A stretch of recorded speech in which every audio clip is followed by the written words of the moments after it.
Hello. So we went in for the late night show of Ticket to Paradise, simply because of George and Julia, two of my all-time favorite actors. You're going to enjoy the banter in this movie. The storyline I thought was kind of predictable, but here goes. Uh, George Clooney and Julia Roberts were married. They've had a divorce, not a very amicable one. They can't really stand each other and prefer to be, as Julia Roberts puts it, not even in the same time zone if they can help it. Their only child, played by uh, Kathleen Dever, after graduating in law school and just before she takes up her high powered job in New York, goes with her best friend, played by Billy Lord, to Bali for a holiday. And there she gets swept off her feet by a local, Maxime Boutier, who, along with his entire family, including his dad, Dorian Judy, and his sister, Cynthia Dharmyanti, they all kind of welcome her, and she's swept off her feet, and these guys decide to get married. Of course, now what happens is the American parents come rushing in before she's kind of throwing her life away, and they decide that they're going to sabotage the wedding and make her kind of come to her senses. Because if they say no directly, then she's just being the stubborn person she is. She's just going to go ahead with the wedding. And now what happens is basically the crux of the story.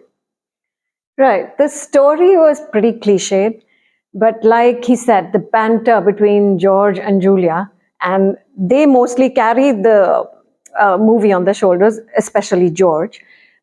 And the good looking men, the mother's boyfriend, the daughter's boyfriend. Oh, and Lucas, the gorgeous Bali Lucas Bravo plays Lucas Julia Bravo. Roberts' boyfriend. And yeah, He's an airline pilot, yep. younger to her, etc. And of course, like Bali, gorgeous scenery, Right. like Lots the of locations were sunsets, sunrises, beautiful. Yes. islands, blue water. I mean, the film is shot in Bali and in Australia, so yeah, your eyes get to see a lot of beautiful locales. And what did you think of their acting, George versus Julia? So, like I said, Julia was a little jaded every so often, and but George was brilliant, and the rest of the cast was also like really cool. Like they did what they set out to do. Yeah. Very well done. Whatever subdued roles, etc. Yeah. So this one you're not going to watch for the story, but Yeah. more for the quality of the writing. And I mean, there's sequences where, for example, Maxime's mom is giving them a welcome in Balinese, and the daughter Cynthia, who also doubles up as a translator, she gives a really long speech, and all Cynthia says is, "She said welcome." So there's a lot of funny moments, including especially the banter between George and Julia.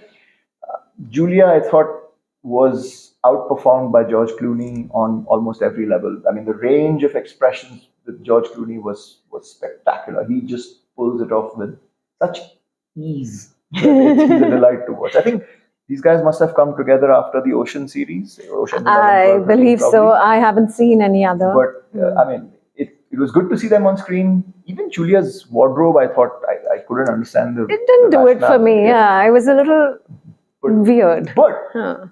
it's an easy watch. It's a predictable watch. Yes. But it's the locales, it's the eye candy, all of that kind of keeps you going.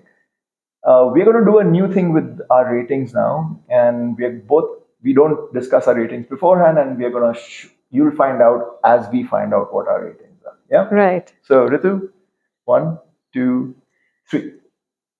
So What? our ratings are 7 and 6.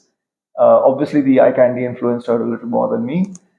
This is a movie that I think will have repeat viewings because it's just so predictable, so cliched.